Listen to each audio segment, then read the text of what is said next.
Bonjour, bonjour mes petits soleils, bonjour à chacun de vous. C'est un plaisir pour moi de faire cette vidéo aujourd'hui avec cette journée qui est ensoleillée. J'espère que vous allez bien, que tu vas bien, que vous avez pu profiter de mes directs d'hypnose, de mes audios. Et si tu n'es pas encore sur la pratique de la joie sur Facebook, donc sache que c'est un groupe que j'ai créé dans lequel tu peux venir et découvrir toutes sortes d'outils, de pratiques de PNL, d'hypnose pour apprendre à booster ta joie de vivre, ton bien-être. Et par ça, j'entends développer cette gestion des émotions et ce nettoyage des émotions du passé. Donc si tu veux, si tu le souhaites, rejoins-nous, rejoins-moi aussi sur la chaîne YouTube. Aujourd'hui en tout cas, j'ai envie et j'ai le plaisir de vous parler de nos besoins, de l'importance de s'écouter. Pour moi, tout ce qui ne s'exprime pas s'imprime. Ça veut dire que quand on ne le montre pas, on n'exprime pas ce qu'il y a en nous, ça s'imbibe. Et c'est un petit peu comme si nos émotions avaient une date de péremption. Donc une émotion,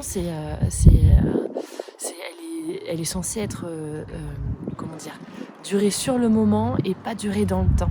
C'est-à-dire qu'une émotion, elle vient et elle dure un certain moment, c'est quelques minutes maximum. Alors si ça dure plus longtemps, ça devient un sentiment.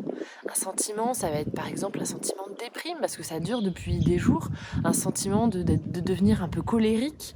Donc c'est des choses qui sont...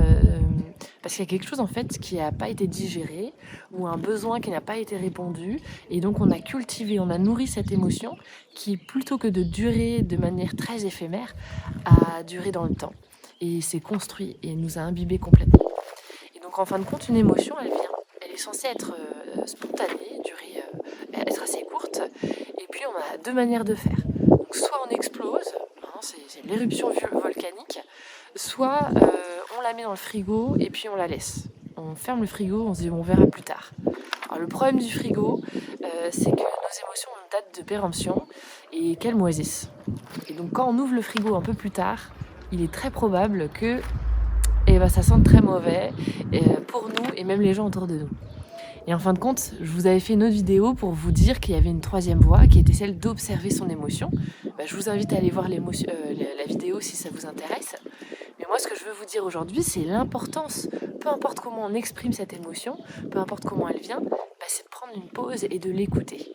Parce que cette émotion, elle a un message et elle vient nous dire ce dont on a besoin. Et en fin de compte, on va avoir 5 besoins de base. On va avoir 5 besoins. On a les besoins de base qui vont être de manger, nourrir, aller aux toilettes,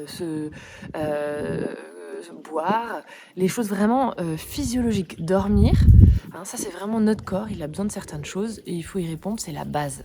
Ensuite, donc ça en fait c'est les besoins selon la théorie de Maslow, donc je vous laisserai regarder sur internet, moi je vous les explique un petit peu. Et ensuite on a les besoins dits de sécurité. J'ai trop de mémoire, c'est comme ça. Donc là ça va être le besoin de répondre à sa sécurité, donc ça peut être physique, la sécurité de vivre dans un environnement où je suis pas en danger physique, mais ça peut être aussi financier, réussir à avoir les finances nécessaires pour me sentir en sécurité. Ensuite nous allons avoir autre chose, laissez-moi regarder un petit instant, ça va être les besoins plutôt dits sociaux. Alors en ce moment avec le confinement c'est un peu spécial, mais l'humain a ce besoin, cette nécessité de créer du lien, de se connecter avec les autres. Et donc ça va se faire à plusieurs niveaux, dans différentes sortes de relations. Ça peut être amical, ça peut être familial, ça peut être des relations amoureuses. Mais l'idée c'est qu'on a besoin d'un certain degré d'intimité et de connexion ensemble. Donc en ce moment, ça peut être avec le groupe La Pratique de la Joie, ça peut être avec d'autres groupes, ça peut être avec s'appeler, s'envoyer des messages, parce que le contact physique, il est un peu limité en ce moment, donc on peut le développer autrement. Même si l'idéal, évidemment, c'est de passer du temps ensemble physiquement et de se toucher, de se parler, s'entendre. Ensuite, nous avons les besoins d'estime. Donc ça, c'est le respect que les autres vont nous donner et qu'on va se donner à soi-même. On a besoin de se sentir respecté, se sentir qu'on nous fait confiance aussi. Et ça marche pour tous les âges. C'est-à-dire que ça marche pour les adultes, parce que l'adulte a besoin de se sentir respecté, qu'on lui fait confiance, mais ça marche aussi pour les enfants. Les enfants aussi, ils ont besoin de se sentir respectés et ils ont besoin aussi de se sentir qu'on peut leur faire confiance. Alors confiance évidemment à un degré qui correspond avec leur âge, mais ils ont aussi ces besoins-là. Je fais c'est juste cette petite parenthèse parce que je pense que c'est important et qu'on l'oublie parfois chez les enfants. Et les derniers besoins, c'est ceux d'accomplissement. Donc là, c'est en quelque sorte trouver sa raison de vivre, sa mission de vie. Et en fait, dans chacun de ces besoins, eh bien, nos émotions vont venir se mettre en éveil, se réveiller, nous dire: «Ah, là, tu es en train de piétiner ton besoin primaire de base d'aller dormir, tu travailles trop.» Ou: «Ah, attention, là, ton besoin d'être respecté, il n'est pas, il est pas trop actif là aujourd'hui.» En fait, les émotions, elles viennent et elles viennent nous dire ce dont on a besoin. Donc elles sont hyper importantes et utiles. Et souvent, les émotions, eh bien, on les aime peut-être pas trop parce qu'elles sont un peu désagréables et on a envie de les mettre de côté, de les mettre au frigo, ou au contraire, on explose. Et au lieu de ça, on peut très bien s'arrêter et se demander: «Ah, mais je ressens ça, pourquoi? De quoi j'ai besoin en ce moment?» Et en fin de compte, c'est ça qui est important, c'est développer cette intelligence personnelle. Je pense que c'est comme ça qu'on dit. En tout cas, c'est cette intelligence à aller à l'intérieur de soi et à écouter ses émotions, à comprendre ses émotions, aussi à savoir, je ressens ça, j'ai besoin de quel besoin. Mais en ce moment, peut-être que cette émotion, ça vient aussi de quelque chose que j'ai vécu dans le passé. Voilà. Donc en fin de compte, c'est d'aller répondre à ces besoins-là.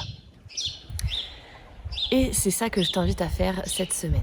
C'est de prendre un temps pour faire des pauses, pour aller t'écouter et développer cette intelligence de comprendre ce que tu ressens, comprendre ce que tu vis, répondre à tes besoins, être à l'écoute de toi-même, à l'écoute de tes émotions. Moi, je les vois vraiment comme un partenariat, nos émotions. Il y a nos émotions, il y a nous et on peut travailler ensemble, on peut les écouter et à partir de ce moment-là, elles deviennent hyper utiles, hyper importantes. Et puis surtout, hein, ce qui est important dans ce travail de comprendre ses émotions, gérer, maîtriser ses émotions pour qu'elles nous soient utiles, c'est aussi de réussir à lâcher prise sur le passé, sur ces événements qui sont parfois encore en train d'imbiber notre présent. Et moi, c'est vraiment quelque chose que je vous encourage à prendre le temps d'analyser, d'observer, que ce soit les émotions d'aujourd'hui, j'ai besoin de quoi aujourd'hui? Est-ce que c'est de manger, de dormir? Est-ce que c'est de changer certaines relations? Est-ce que c'est de changer de travail? Répondre à trouver quelque chose qui est vraiment de l'ordre de ma mission de vie? Donc c'est aussi se connaître soi-même, hein, du coup. Ou est-ce que y a des choses du passé en ce moment qui m'envahissent et dont j'avais peut-être pas conscience?